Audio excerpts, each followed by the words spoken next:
மனைவியை எதற்காகவும் விட்டு கொடுக்காதீர்கள். சேகரும் சுமதியும் புதுசா கல்யாணம் செஞ்சுக்கிட்டவங்க. முதலில் ஆசை 60 நாள், மோகம் 30 நாள்னு ஒரே காதல் தான்.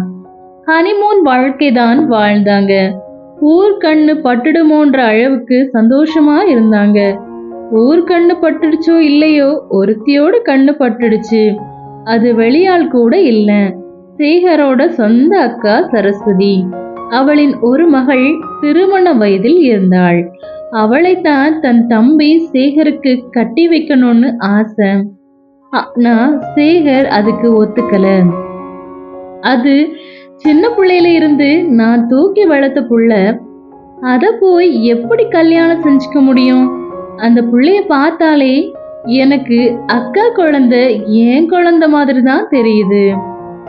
வேற நல்ல இடத்துல கல்யாணம் நானே பண்ணித்தாரேன்னு சொல்லி சேகர் மறுத்து விட்டான். ஆனால் அக்கா சரஸ்வதியால் அதை ஏத்துக்க முடியவே இல்லை. பிறந்த வீட்டுல ஒரு பிடிமானம் வேணும்னா அங்க நம்ம மக இருந்தாதான் சரியா இருக்கும்னு நினைச்சான். ஆனா அது நிறைவேறவே இல்லை.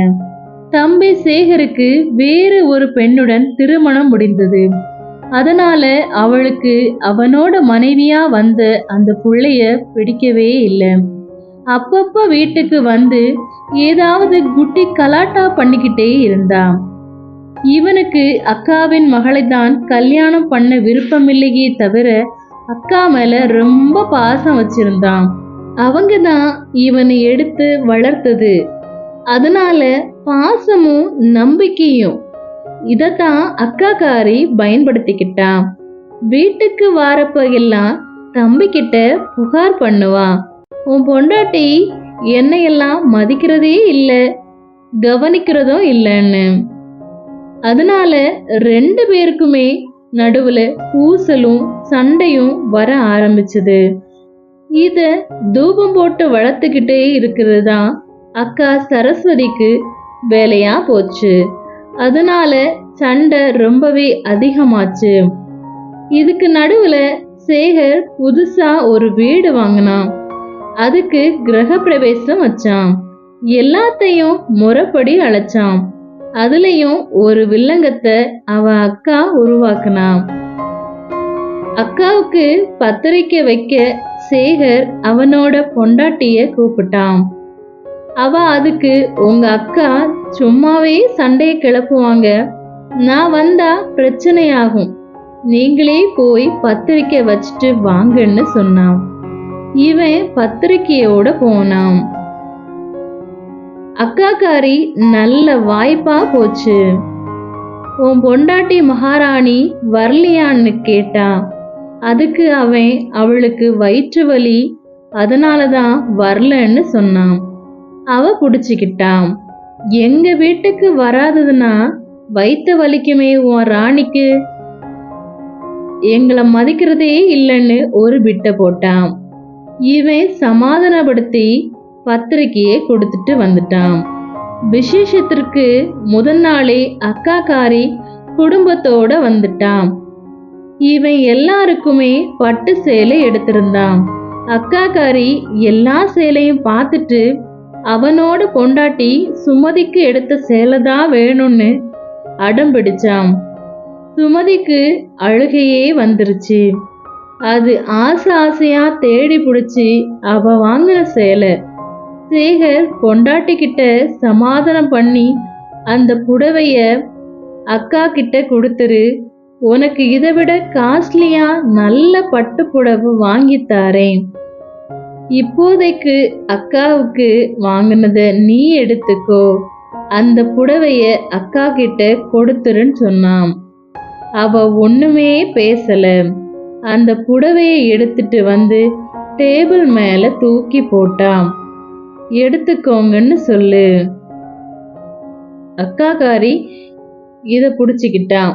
அவளை மரியாதையோட தட்டுல வச்சு தர சொல்லு. தூக்கி போட்டா பொறுக்கிட்டு போறதுக்கு நான் ஒன்னும் பிச்சைக்காரி இல்லை, உன்னோட அக்கா, உன்னை தூக்கி வளர்த்தவன்னு ஒரு பிட்ட போட்டான். இவன் பொண்டாட்டிய சமாதானம் பண்ண ட்ரை பண்ணான். அவ முடியாதுன்னு சொல்லிட்டான்.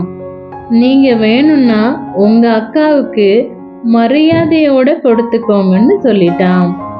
இவன் வேற வழி இல்லாம அவனே ஒரு தட்டுல வச்சு கொண்டு வந்து கொடுத்தான். அக்காக்காரி உடனே கோவிச்சுட்டு ஒரு அழுகையை போட்டுட்டு கிளம்பிட்டாங்க. என்னைய மதிக்காத வீட்டுல எனக்கு என்ன வேலைன்னு இப்போ இவனுக்கு கோவம் தலைக்கு ஏறிச்சு. நேரா அவன் பொண்டாட்டி கிட்ட போய், ஒன்னாலதான் எங்க அக்கா கோவிச்சுட்டு போச்சு, வா அவங்க வீட்டுல போய் சொல்லி கூப்பிட்டுட்டு வரலாம், எனக்கு அவங்க அம்மா மாதிரின்னு கெஞ்சினான். ஆனா சுமதி தீர்மானமா சொல்லிட்டா முடியாதுன்னு. சண்டை ஆரம்பிச்சிடுச்சு. சுமதி சேகரை விட அதிகம் படிச்சவ, இவ கொஞ்சம் கம்மிதான். நீ அதிகம் படிச்சதுனாலதான் திமிரா பேசுற, இதுவே படிக்காத பொண்ணுன்னா இப்படி பண்ணிருக்க மாட்டான்னு இவன் சொல்ல, சுமதி சொன்னா, நான் ஒன்னும் உன்னை கட்டிக்குவேன்னு ஒத்த கால்ல நிக்கல, நீங்க தான் வந்து கெஞ்சுனீங்க. அப்பவே சொன்னேன் எங்க அம்மா கிட்ட, உங்களுக்கு படிப்பு கம்மி வேணான்னு கேட்காம கட்டி வச்சுட்டாங்கன்னா. இவனுக்கு தன்மானம் சுட்டது. ஆமா, நான் படிக்காதவன் தான், நீ இப்ப கூட இங்க இருக்கணும்னு அவசியம் இல்லை, வெளியே போ உங்க வீட்டுக்குன்னு வெளியே தள்ள முயற்சி பண்ணனா சேகர். ஆனா சுமதி போக மறுக்க ரெண்டு பேரும் கட்டி புரண்டு சண்டை போட்டாங்க. அதுல சேகர் சுமதியை முடிய பிடிச்சி இழுக்க அவ வலி பொறுக்க முடியாம கைய கடிச்சு புட்டா. அவன் நாய் மாதிரி கடிக்கிறான்னு எட்டி உதைச்சான். அதுல அவ மயங்கிட்டா. இவனுக்கு என்ன பண்றதுன்னே தெரியல. தண்ணிய கிண்ணிய தொளிச்சு பார்த்தான். ஆனா அவ முழிக்கவே இல்லை. உடனே அவன் அவங்க வீட்டுக்கு ஃபோன் பண்ணான். 1/2 மணி நேரத்துல அவங்க அப்பாவும் அம்மாவும் வந்தாங்க. வீட்டுக்குள்ள தரையில அவங்க மக சுமதி கிடக்கிறத பார்த்து அதிர்ந்து போயிட்டாங்க. தண்ணிய மூஞ்சில தெளிச்சு தட்டி கொடுத்தாங்க.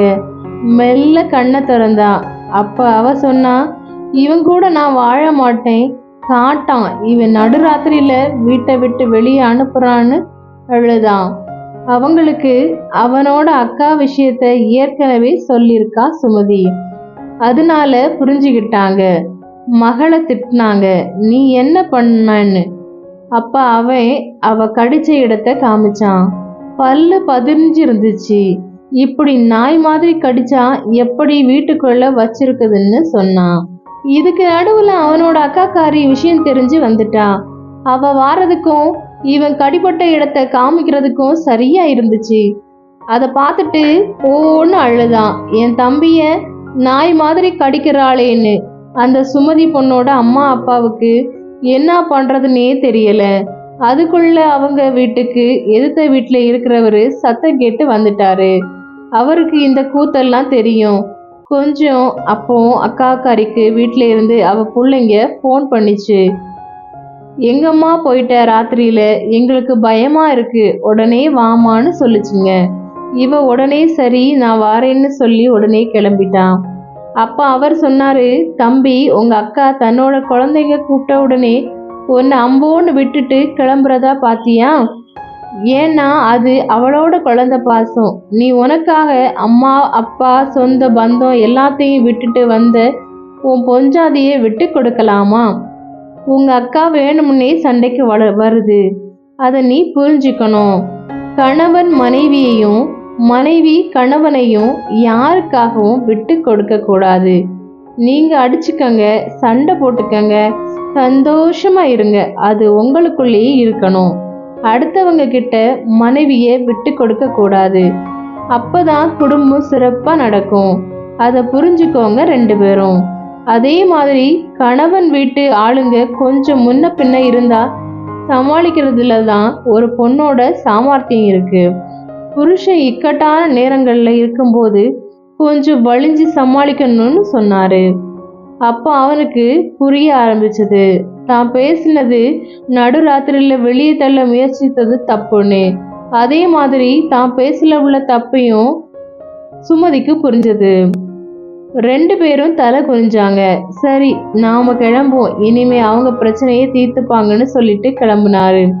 ரொம்ப நன்றிங்கன்னு சுமதியோட அம்மா அப்பா சொன்னாங்க. சுமதி சொன்னா, அம்மா அப்பா நீங்களும் கிளம்புங்கன்னு. அம்மா அப்பா ரெண்டு பேருமே வெளியே கிளம்புனதும் அந்த வீட்டுக்குள்ள லைட் அமர்ந்துச்சு. அங்க பேச்சுக்கு இடமே இல்லை. மறுநாள் அக்காக்காரி வந்த உடனே அவ காலில் விழுந்து கும்பிட்டா சுமதி. அப்போ அவ சொன்னா, நீங்க எனக்கு அம்மா மாதிரி, என்ன உங்க மகளா நினைச்சு ஆசீர்வாதம் பண்ணுங்கன்னு.